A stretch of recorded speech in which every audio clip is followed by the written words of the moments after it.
direction. No one can pull me out. I've always felt different from the others. I'm running away now. Fears are fading, won't stop breathing. 'Cause I'm sick of standing up instead of going south. I'm sick of never being able to cross the line. I'm sick of pretending everything is fine. You got it, you're just a fucking freak like me. And if you stuck around all that time, thank you for sticking around, and keep on the partying with the Video Bros if you're watching in a live capacity. If you're watching the replay on YouTube, either on the Video Bros Network or our local establishment, I'm going to ask you to go ahead and click subscribe, click the notification bell so you know anytime we release new material, which is almost daily. We got so many great content creators, and we got new stuff coming out almost daily, Pop Smokes. In fact, you and I, we've got the doubleheader here tonight, but we also had a show last night, Beats and Beatdowns with Carl Carafel, the live season finale. You were our special guest. What a great night we had there with Carl on Beats and Beatdowns. That was such a great time. And like I was telling you guys, it's kind of fun to be invited onto a podcast that you already like and listen to regularly. So a thrill for me, a fun conversation about the use of music in the territory era of pro wrestling, and a good time by all. Always fun on Ole. It's going to be a good time when we drop season 3 coming up very, very soon. Hopefully, we're not going to have as big of a gap between seasons this time around. And Carl and I are also working on a new program where we're going to be talking strictly about music. So that's going to be a fantastic time, too. I've also got another movie-related show coming up, talking all things horror movies with Astrid Pizarro. So I got a lot in the mix here. It's going to be a great time coming up here on our local establishment. As long as you're not sick of seeing me on your screen, you're going to get a whole lot more. But here we are with Ring Respect Radio, Papa Smokes. We said we were going to talk about the legendary Poffo family because it was just recently, I believe on February the 2nd, that unfortunately we lost Lanny Poffo, Leaping Lanny Poffo. Very unfortunate news, of course. Yeah, very unfortunate. And he was one of those guys that looked pretty healthy and stuff into his, I'm sure he was only in his 60s or something like that. Yeah, I'm not sure if you have his actual age of death written down there, but he always looked to be one of the guys that was healthy in his early old age there. And I was just surprised to hear it and very saddened because he was a guy that lived his entire life for professional wrestling. Yeah, and again, even having his channel or his show recently as well too. He had his own podcast. You had mentioned that you had even gone back and listened to an episode as part of research for one of our recent episodes of Ring Respect Radio. Yeah, I listened to. He was talking to Keith Elliott Greenberg about Freddie Blassie. So I had a nice time listening to them. And Lanny's such an interesting character, and he's got a charisma to him that's just. It's a little bit bizarre, but it draws you to him, and he's charismatic. So that was a fun little thing. That was maybe just a week before he died too. So it was kind of weird that I had that little just catch up with Lanny Poffo, and then he passed away. Yeah, you bet. And Bomb on Top, thanks for keeping us in your hearts and keeping us tabbed here tonight, my man. Really appreciate you always stopping by and showing your support for the Video Bros. We do appreciate you. But you know what? There wouldn't be a Lanny Poffo if we didn't talk about the father that came first. We're going to talk about him and his 2 sons. But let's start a little bit about Angelo Poffo and a little bit about his career here, Papa Smokes. Wanted to bring it up that actually, before we even get into his wrestling portion, that he served time in the Navy and broke a record while he was in the Navy. Broke the world sit-up record, and that's quite a feat there too. I can't remember the exact number, but a lot of push-ups done within a 4-hour, I believe, a 4-hour and 10-minute span. Man, I got tired just reading that number. That's the kind of guy Angelo Poffo was, though. If you trust everything you read, he was a workout dude, and as a wrestling worker in the late 50s and throughout the 60s and 70s, one of his like a bit of his bread and butter, so to speak, was his athleticism and his very nice physique, very balanced. He had some bodybuilding. He wasn't big and bulky, but he had that awesome body, and obviously, he passed that love of physical fitness on to his sons because they both were quite built individuals as well. Yeah, definitely they were. And Angelo, very well known as a tag team wrestler during his time in professional wrestling, made a very successful team with Chris Markoff. They called themselves the Devil's Duo. Tried to find some stuff on YouTube. I don't know if you did a whole lot of looking into Angelo on YouTube. A lot of very black and white videos, very short videos that I could find of some of his stuff, but fantastic worker, and tried to find a little bit about the Devil's Duo as well too. What did you come across in that? Well, just speaking of that tag team, I know who Chris Markoff is because when I was a teenager, he was towards the end of his career, and he was playing a Russian in the AWA. They had Boris Zukov and Chris Markov, and you could see Markov was a older guy. He could still go in the ring and all that, but I bet you he was in his 50s or more at that time. And anyway, that's interesting about Poffo. But yeah, I don't think there is a whole ton of tape on that guy simply because I don't think a whole ton of wrestling was taped at that time.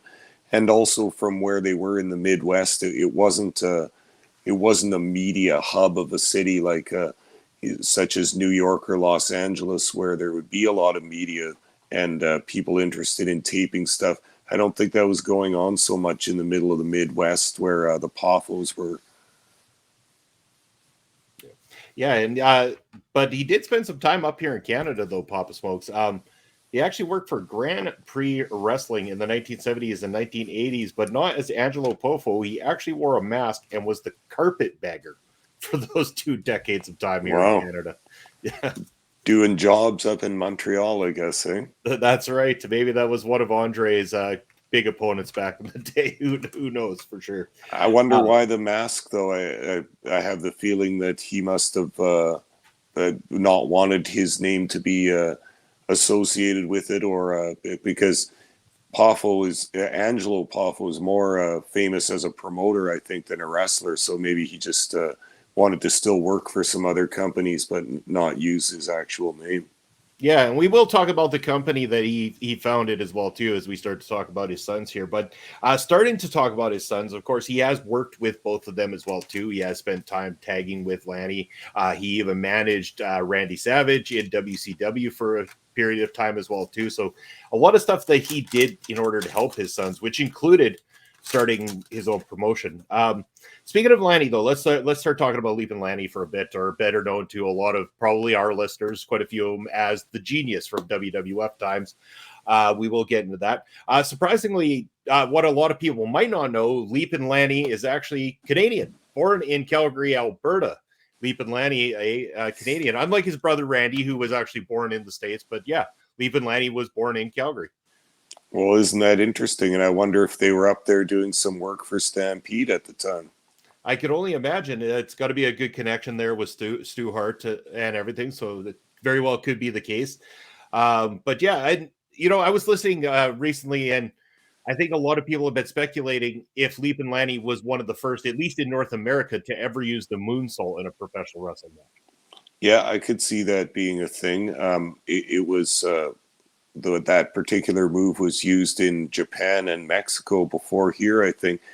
I think we know the moonsault as being kind of popularized in North America by the great Muda, right? He was the guy that had that beautiful hang time slow moonsault that came over. That's where everybody fell in love with that move. But I'm sure it had been used before that. And yeah, Poffo, he was very Lanny was very graceful.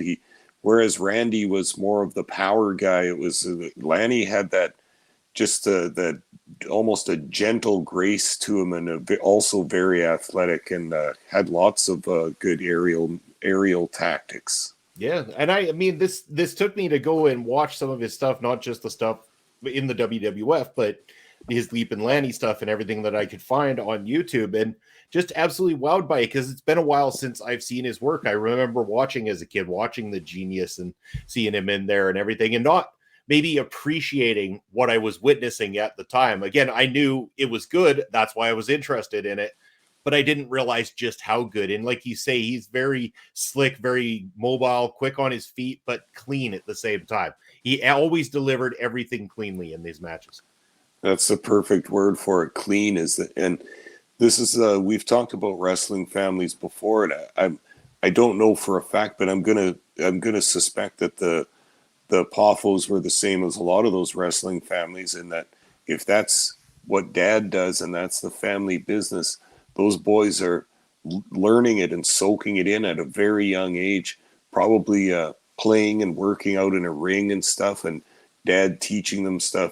That's how both of them looked, as like wrestling was the most natural thing in the world for them to do, and there's no substitute for that just natural movement like that, where you're not performing choreographed moves. You're not trying to remember where you are in the match. It's just coming because it's organic, and you've done that your whole life. And that was, Lanny was one of those guys where you knew that he learned this as a child, and he's just been perfecting it ever since. Yeah, damn straight he has been. And perfecting it all through his career, where he spent a lot of time in various companies. But, you know, it was kind of, let's just go over a little bit of this. I got it written down here. Yeah, so again, starting off with teaming with his father, they ended up winning the NWA World Tag Team Championships at one point. And this was even prior to Lanny opening up his company and starting to promote with it. You mean Angelo opening? Or Angelo, sorry. Yeah, sorry. Yeah. My name's mixed up here. So, yeah. Once he was finished wrestling, he started an outlaw company. It was like they were just kind of, it was like they were kind of ripping off like the bigger shows and the bigger companies, and using characters that were similar to already star wrestlers of the time and all that. It's a bit of a cheap way to do it, but they didn't have money, and they didn't have all the startup fees that are necessary and everything. So they did what they could to survive. And there were already other companies running all across the Midwest, including Ed Farhat in Detroit, and Dick the Bruiser in Indianapolis, and the guys in St. Louis and Kansas City and everything. They all these cities had big wrestling companies that had been embedded in that city for a long time. So if you wanted to start a new one, it was very hard to compete with those big companies. So they went outlaw, and just on not very much money, kind of just started throwing shows. And I think Angelo had the idea that his boys would eventually be two of the big main eventers in his company. And, not a bad strategy. He worked hard on training them to make sure they'd get there. And look what a star both of them became, but especially Randy.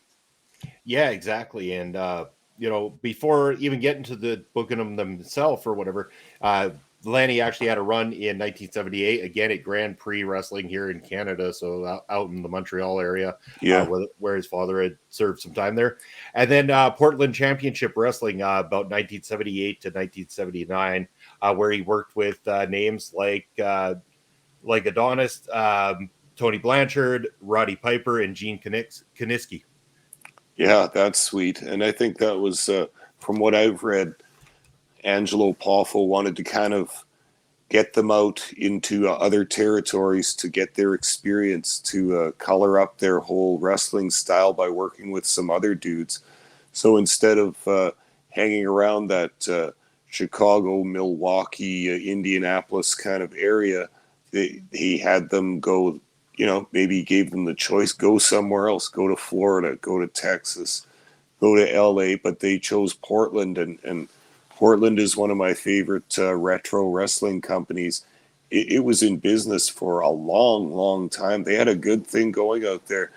We should watch some of those. They have them on YouTube. It's not only the matches and stuff, but it's the full TV show off of VHS. A lot of them are from the 70s too, and they're really funny. Like, they have low production quality and stuff, but the wrestling is really good. And yeah, I imagine that's what that was, is that Angelo said, hey, boys, get out of here for a while. You can't learn anything more from me. Go and work for a different promoter. Go and make your own way in this business and go somewhere far away and work for a while. And I think that would be a really good idea, going to promoter Don Owen in Portland and learning from some guys like Gene Kiniski and Adrian Adonis and Playboy Buddy Rose and Rip Oliver and some of those great just journeyman kind of wrestlers they had going on.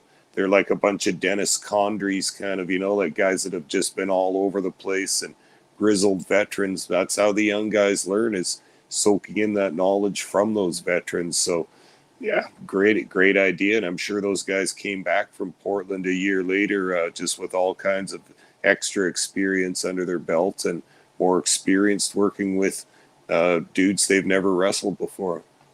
Yeah, you bet. And yeah. And so moving on from there, of course, was when ICW was the one that we're talking about there that Angelo opened up. That would have been so ICW stood for International Championship Wrestling. Lanny worked there until about 1984, where then he moved on to going to work for Mid-South for a very short period of time before signing with Vince McMahon in the WWF in 1985, where he was there until 1992. Yeah, and I think that he followed Randy there, or Randy might have facilitated Lanny getting a job there and said, "Hey, man, my brother's a good worker. Bring him in. You can do what you want with him, but he's quite capable of doing TV matches and all that stuff." Hence, we have the genius with his little gimmick that he had there with the graduation gown and cap, and then he always had those frisbees with the little poem written on them, eh? And he would always read a poem. "I've got a poem for all the masses here," and he would read his poem and then throw his frisbees out to the crowd, and that was it, kind of. But once the bell rang, you saw that the guy had talent. He was better than the other job guys, but they still basically used him as a job guy. Yeah, I mean, again, watching back on that too, I watched a bit of this and I'm like, he used to annoy the hell out of me, and that's what they were trying to go for, because he'd be doing these cartwheels and these slick little weird dance moves in the ring, and it would just irritate the crap out of me as a kid watching this. Like, somebody just slapped this MFer across the face already, and that was exactly what they were trying to go for. They wanted him to be that annoying guy, and he was great on his feet, so he was very capable of pulling this off. He had enough charisma to pull it off, and it's why people still remember who he is today, despite him not being a main event guy within the WWF. For sure. And I think by his own admission, Lanny kind of lived in the shadow of his superstar brother. I don't think I've heard him talk about it in a couple of interviews, and on his podcast too, he talked about, that was definitely the case. Lanny had dreams of being a superstar wrestler too, but once it happened to Randy, he realized, it's not my place. Like, I could keep trying to do this, but that's not my destiny in wrestling, kind of. So he always supported and loved his brother a whole bunch. It doesn't sound like there was ever any jealousy or anything like that. When Randy succeeded, Lanny also did, because they had that tight bond as brothers, and the bond that Angelo had helped form between them through exercise and sport and training in professional wrestling. So Randy wasn't going to leave his brother behind, and thus we got to enjoy some of Lanny's eccentric and unusual but very, very good work in wrestling. Yeah, we really did. And even before it all came to an end, he did follow Randy one more time over to WCW, where he was there from 95 to 99, but not really used in any capacity. Randy Savage, as it's noted, actually bought the gimmick to Gorgeous George, and Lanny was prepping for that to be his next gimmick, was the new Gorgeous George character. But it never came to fruition. That did not end up happening. And shortly after, Lanny would kind of step back from doing ring work anyway, and then eventually worked his way up to like more recent times, where he's had a very successful podcast prior to his passing and everything like that. He's always been a very, very well-spoken man, and did a fabulous job over on that show as well too. For sure. And I always thought it was classy of Lanny to step away from the in-ring action when he did. I'm sure he still could have gone going, or could have continued going on for quite some time, as we know many wrestlers do carry on into their late 40s and mid 50s and all that stuff. But I think some of those guys, if they can't give you 100% of what got them to the dance in the first place, then there's no point in doing it, right? So I think Lanny had the good sense to realize that and stepped into other areas. Obviously, his life was revolved around professional wrestling, so now he would move into the broadcasting area. And like I say, he's an eccentric kind of a character. He's a weird dude, so to speak. I mean that in a loving way, but that's why his podcast worked, is because he's got a particular way of telling stories, and with that unusual voice of his, it worked on his podcast. He also is one of those guys that it seems like no one ever has anything bad to say about him. So he gets a lot of good guests because everyone likes the genius and likes Lanny and would come on his show. So he had awesome star power on his podcast as well. Yeah, he really did. But then let's talk a little bit about the popular brother of the two. So Randy Savage, of course, the brother of Lanny Poffo, the other son of Angelo Poffo, didn't exactly start off with the intent to become a pro wrestler, much like his brother and his father did. He actually played baseball up until around just before he hit adulthood. In fact, playing in the minors and having a couple looks in when it came to heading up to the majors.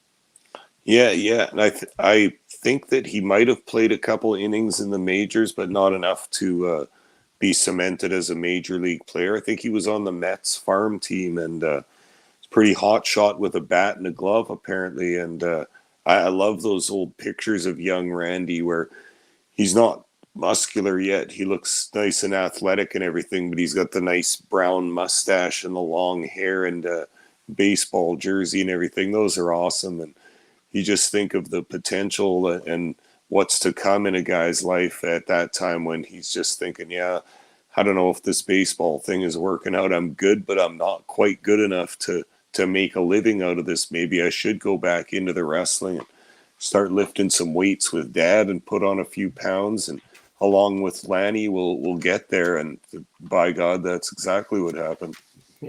Yeah, it really did. And here's a fun little fact. Randy Savage started off his career as a gimmick called the Spider, which is even more comical because many years later, he would actually make an appearance in Sam Raimi's Spider-Man, taking on, of course, the Spider, which was a very nice nod back to the early career of Randy Savage.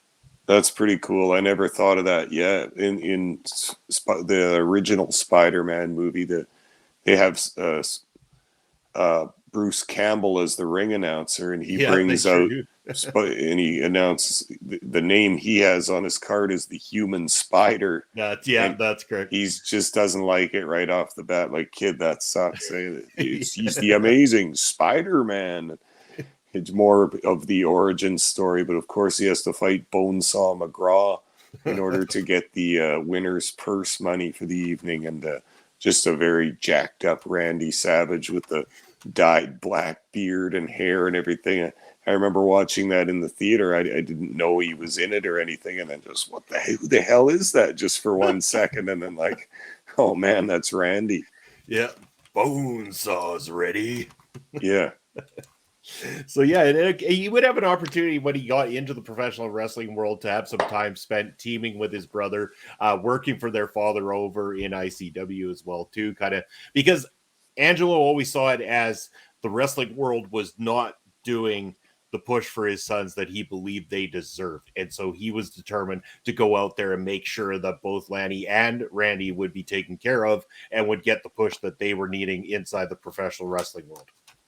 Yeah. And he had a belief in them, and they had worked hard on that. And I spoke earlier of Angelo Poffo's lifelong devotion to physical fitness and exercise and activity. And that's how he raised those guys, was from early age to like exerting themselves, to like the outdoors, to like exercise, to like improving yourself and improving your physical state and your body and all that. So I imagine Randy and Lanny were little projects for him too.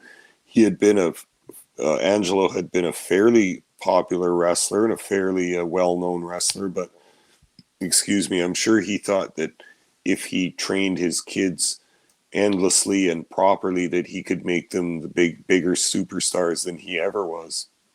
You bet. Let's talk a minute for about he had a feud with Jerry Lawler for a while there too, and this left him off in about June of 1985.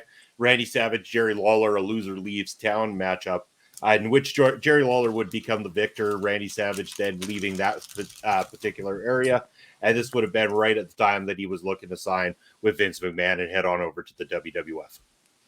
Yeah, so this is probably a pretty fruitful time in Randy Savage's career because he's gone through a few changes as a wrestler, from the Spider at the very beginning to becoming this kind of 70s macho love god, you know, with the headbands and the big muscles and the tan and the big beard and everything. It was a cool look at that time, and I don't think he was known as the Macho Man quite yet, or maybe he was before WWE. I can't remember that aspect of it, but that's certainly the character he had going on, was starting to get the big muscles now and just looking like a cool beach guy and somebody that's just motivated to get to the top of every wrestling company he works for. So he was having some good matches and doing some of that stuff that he would be known for later, you know, the coming off the top rope to the floor with the double sledge to the back and stuff like that. Other wrestlers didn't want to do that because it's hard on your knees and all that. But Savage was a crazy athlete, and he knew he could get away with doing some of that stuff. How about perfecting that flying elbow smash off the top rope? I mean, that was something that by the time he was in WWF, you could see that he'd been doing that for years. He had it perfect. And the fans in New York that had never seen him before were like, oh my God, that's absolutely spectacular. So it's no wonder that he took off so well. He had been honing his craft in the territory system for years and years, and then being trained by his father for years before that. And Pear saying Elias's elbow reminds him of Macho Man's. It's because, you know, a lot of guys like Elias have had time to watch those tapes and watch how Randy did these kind of things. I mean, he was a trailblazer and was able to leave behind that kind of legacy for young wrestlers and young talents to be able to get there and try to perfect and do exactly what he did. But, you know, it's something that really stood out, and it's already stood the test of time, the way that Randy performed it.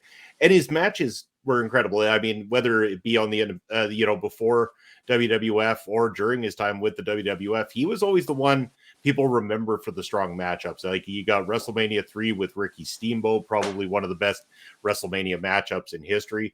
But again, even his match that he had with Ric Flair at WrestleMania, I think that one stands out quite well. And Flair had the nice color to him. His hair was all nice and red that night.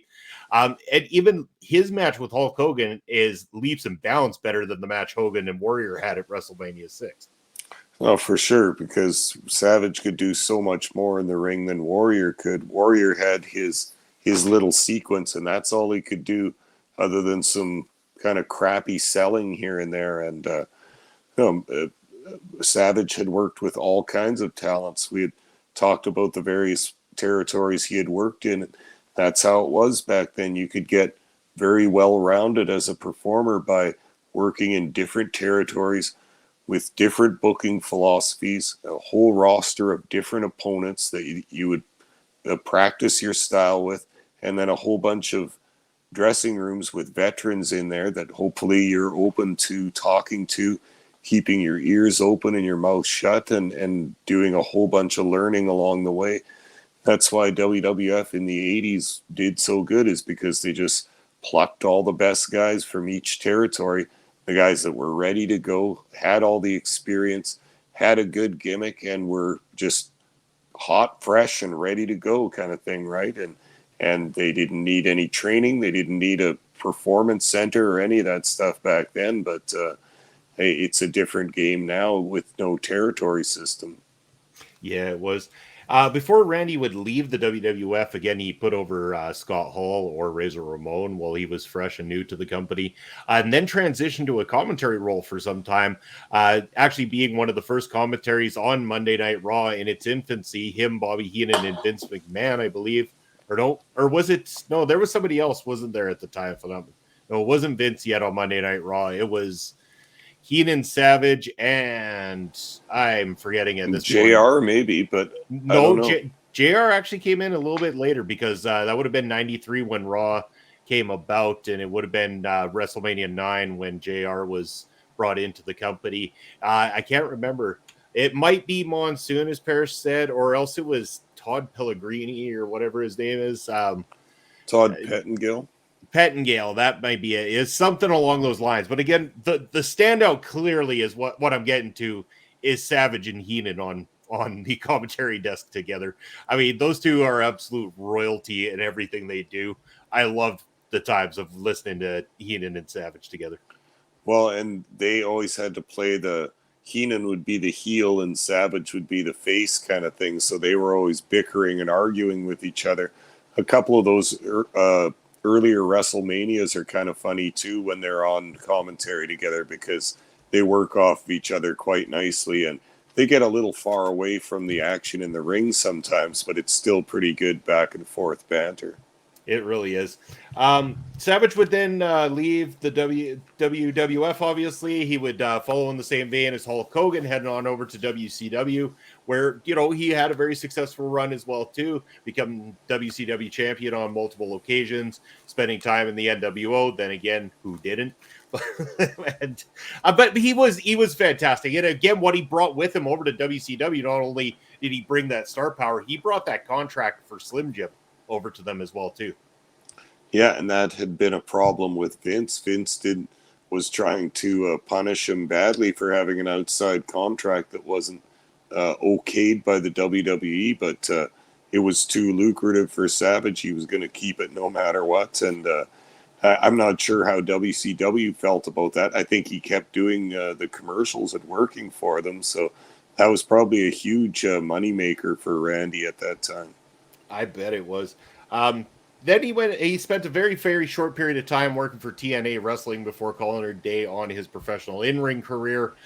He would then go on to have a very successful, I'm just kidding, a moderately talked about rap album that he put out, where he very clearly challenged a Hulk Hogan on the album itself, in the song "Be a Man," telling Hogan to step up and everything like that. I mean, clearly from what it's been documented, the two of them had a very strained relationship with each other. It was back and forth. Obviously, they've liked each other, they've worked together, but they've also had their bitterness with each other as well too. Well, and Randy was a pretty intense guy. I think he had problems with a lot of wrestlers, and he was kind of paranoid. He thought people were trying to take his spot all the time. And from what I've read, just bits and pieces here and there were some there were some friction between him and a number of wrestlers. You remember reading that book about Andre the Giant? He didn't like Randy Savage one bit. Stiffed him a whole bunch of times when they did wrestle, and there's not much Randy can do about that one. But yeah, he was an intense guy, and I don't think he trusted a lot of people, so he didn't have a lot of firm friendships throughout the business like Lanny did. Yeah, really didn't. I wanted to bring this up too, Papa Smokes, as we're kind of getting to the end of talking about the Poffo family. But one thing that you taught me about when doing Ring Respect Radio, and this calls back to a previous episode, is that the Randy Savage gimmick really comes from another wrestler before him, Pampiro Firpo, which was very interesting when we got to do research into the career of Pampiro Firpo. And I love telling that story to people about how you introduced me to him and how it was so uncanny how much the Savage used as an homage to Pampiro Firpo. Yeah, and it wasn't like the entire gimmick. It was mostly that, "Ooh, yeah." That was Firpo's big common saying that he would always end his promos with, and Randy changed it up a little bit because he's got a different voice and all that, but that's a winner, right? Like that, it doesn't mean anything, but it sounds cool and it's fun. The fans like to say it. And how many people know that one from Randy Savage, right? That was a clear winner, and I'm sure Firpo didn't mind him using it, especially when it rose to such prominence. Exactly. And again, I encourage people to go check out Pampero Firpo, or even check out our Ring Respect Radio episode where we talked all about him as well too. That one, I really very fond of that episode and very fond of Pampero Firpo's work after getting to find that out and getting to learn more about him. Me too. And he was a guy that he was pretty popular heel, or not popular heel, but well booked heel throughout the 60s and 70s. So undoubtedly he had either worked for the ICW and the Poffo family, or he at least knew them. But I bet you he worked for them. Like, I bet you Randy and Lanny watched him as little kids, and that kind of stuff sticks with you, right? It really does. And yeah, so I mean, that's generally what I've got written down for all of the members of the Poffo family here on Ring Respect, Papa Smokes. How about yourself? Anything else that you wanted to add as we're kind of drawing to a close of this particular episode? No, not really, but it's just sad and talking about a family now that Angelo has passed some years ago, but now Randy's gone and now Lanny's gone too. And I don't know if they either of them have kids or not, but it just feels like a whole legacy is gone now. And we'll always remember this family, especially because they made it to such prominence in the business and there's lots of tape on them. But it is just kind of sad as we lose the superstars of yesteryear, and it doesn't really feel like there's the same caliber of stars being brought up in the business today. There are a small handful, of course, but it's not like it used to be. And I don't know what that means for the business in the future. It is also a different business than at that time when they were trying to sell live tickets for most of their income. Now it's all about TV deals and stuff like that too. So I don't know. I still think they need to bring in, or to bring up and create more big superstars in the business, or else all the big ones are going to die off, and it doesn't seem like there's huge stars to replace them.